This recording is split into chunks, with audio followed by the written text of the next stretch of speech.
Жогорку сотко караштуу сот департаментинин өткөн 2024-жылдагы ишмердүүлүгү боюнча маалыматтар айтылды. Коллегия Жогорку соттун төрагасы Медербек Сатыевдин катышуусу менен өттү.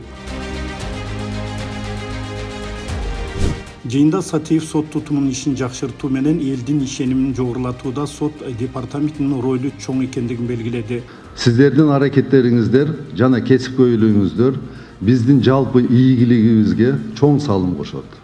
Өткөн жылда аткарылган иштер боюнча сот департаментинин борбордук аппараттын башкармалыктардын башчылары жана бөлүм башчылары, ошондой эле Адилет сот маалыматтык технологиялар боюнча мекемесинин жетекчиси доклад жасашты. Төрага Медербек Сатыев алардын ар биринин иштери боюнча тактоолорду киргизип, негизги максаттарын баса белгиледи. Мында кадр маселесин жакшыртуу иштерин жеткиликтүү жүргүзүү зарылдыгы айтылды. Кайсы багыт боюнча кызматкерлериңиздин билим деңгээли кандай? Сиз билишиңиз керек. Анан ошолорго окутушуңуз керек, билим деңгээли төмөндөргө. Туурабы? Же высшая школа правосудия каяктан билет? Сот аткаруучу, канча сот аткаруучу бар и кайсы темада окутуш керек? Же канча кызматкердин квалификациясы төмөн билесизби? Жок, бул боюнча комиссия түзүш керек, бул боюнча иштеш керек да. Мына сиз кадрдын башчысы катары сиз ошондой нерсени ойлонуш керек. Кадрлардын статусун кантип көтөрөбүз? Кадрдын повышениясынын үстүнөн иштешиңиз керек. Жыйында Фемида пансионатынын директору Талантбек Өмүркулов 2025-жылдагы эс алуу сезонуна карата жасалган иштер туурасында маалымат берди. Бирок анда маанилүү маселелер жеткиликтүү аткарылбагандыгы, айрым учурларда каражаттардын максаттуу пайдаланылбагандыгы ачыкталып, сындар айтылды. Ремонт болдубу? Ремонтту эми баштайлы деп атабыз, эми бир чоң ремонт жок. Медербек Асанбекович. Эми ага акча каражаты да бөлүнгөн жок, бир тыйын бөлүнө элек. Пансионатка деп сиз айткан 90 миллион департаментке бөлүнгөн, анын 40 миллионго жакын ошол жана телевизор, столовойго оборудование ушундайлар алынды, 50 миллиону Минфинде болуш керек. Бизге бир тыйын мындай официально бир тыйын бериле элек, эч нерсе. Ремонтты жасабай туруп, холодильник, телевизорлор эмнеге алдыңар? Чтобы не было исполнения болбошу, не исполнение болбошу үчүн, анткени аны албасак, алар деле не исполнение отуруп, аланы быйылкы жылга уже эч ким кош бербейт эле да. Медербек Асанбекович, ал жерде маселе мындай болуп калды. Биз укуктук правовой эмесине кечирээк кирип калдык да. Коттедждерди госрегистрден бүт барын кийин кирди да бизге. Ага чейин ошо тендерлерди акча күйүп кетпесин деп тендерлерди өткөзүп койгонбуз. Ошол себептен анан кийин ремонттун работасы айтылып калды. Эми өзүңөр мына баардыгыбыз угуп атабыз.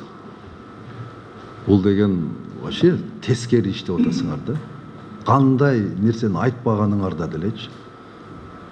Биринчи текущий ремонт кылсаңар, текущий ремонттун акчасы кириш керек. Анан артынан техника кириш керек. 1,5 айдан кийин сезон келет. Биз сезонго даярбызбы? Азыр актап сырдоо жумуштары калды, ошону жасасак. Эмнени актап сырдайсыз? Жана помещениялар, жатаканалар. Так. Башка столовойубуз жок, единственный ошол. Башка анан кантип буюрса столовойсуз кантип сиз кабыл аласыз? Столовой жок, эс алуучуларды без питания. Без питания алабыз. Быйыл мүмкүнчүлүк жок. Медербек Асанбекович. Болбойт дагы. Ушул темп менен, ушундай жетекчилер менен болбойт. Мен ачык эле айтпайм. Айта кетсек, өткөн жылдын соңунда Жогорку соттун төрагасы Медербек Сатыев республиканын бардык сот тутумдарынын иштери жана андагы жагдайлар боюнча жеринде таанышып, бир катар тапшырмаларды берген болчу. Алардын ичинен дээрлик бардык жергиликтүү сот түзүмдөрүндө кездешкен көйгөйлүү маселелердин бири маалыматтар сакталган серверлердин талапка ылайык коюлбагандыгы болуп чыкты. Муну күйгүзөбүз да, туурабы? Мындай абалда.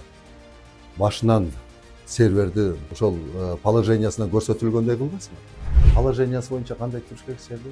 Изолированный бир комнатада туруш керек, градус болуш керек. Мына сиз областты жетектейсиз. Катарынан ушундай нерсе, проблема. Канча убакытта чечесиз? Мындан тышкары текшерүү маалында сот аткаруучулардын өз иштерин тийиштүү деңгээлде билбегендиги аныкталып эскертилген. Ошону менен катары сот аткаруучулардын иш кагаздарын туура жүргүзүүсү, аларды иш кагаздарын 13 категорияга бөлүп коюла турган атайын шкафтар менен камсыздоо. Шкафтарды заказ бергиле, тартипке салгыла. Ана сиздин иштөө графигиңиз барбы? Барбы? Көрсөтүңүз. иштөө графигин. Иштөө кантип иштеп атасыз? График менен кантип иштеп атасыз? Азыр жанымда. Каякта жаныңызда? Үйдөбү? Жок. Каякта анан кийин? Бул кызмат бөлүмүңүздө болгондо каякта болот ал график? Журнал. Графигиңиз. Бардыгы эле ушундай көрүнүш да, туурабы?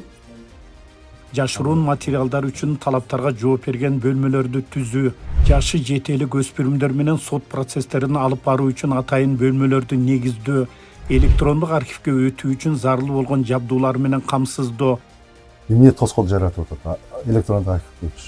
сот приставтарынын турникет, коопсуздук камералар жана тревожный кнопка сыяктуу зарыл жабдуулар менен камсыздоо, сот имараттарында жарандар үчүн жеткиликтүү шарттарды түзүү боюнча атайын мөөнөттөрү белгиленип, протоколдук тапшырмалар берилген болчу. Суулар бардыгы иштейт, э? Иштейт. Кана подключение жокко? Жабык системалык орнотсок баягы жагымдуу болуп, кандай погодада болчу иштеп, кичине келген жарандарга Түзгүлө.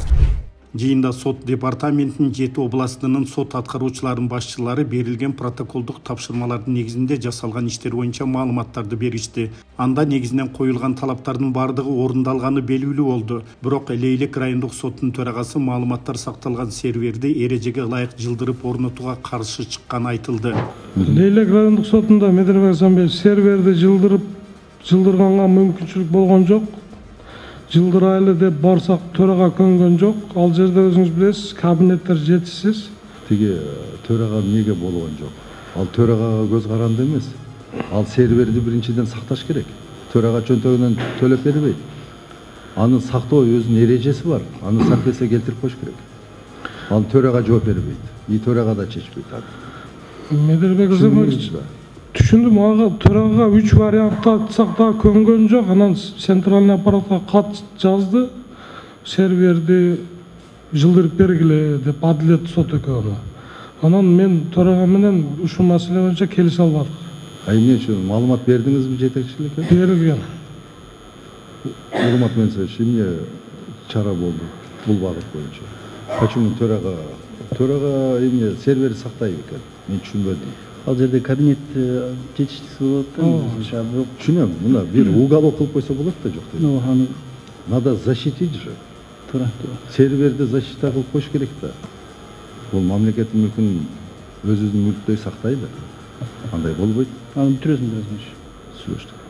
Жыйындын соңунда төрага Медербек Сатыев сот департаментинин жетекчилигин жана анын бөлүм башчыларын заман талабына ылайык жаңыча иш алып баруу жана коррупциялык иштерден оолак болууну баса белгиледи.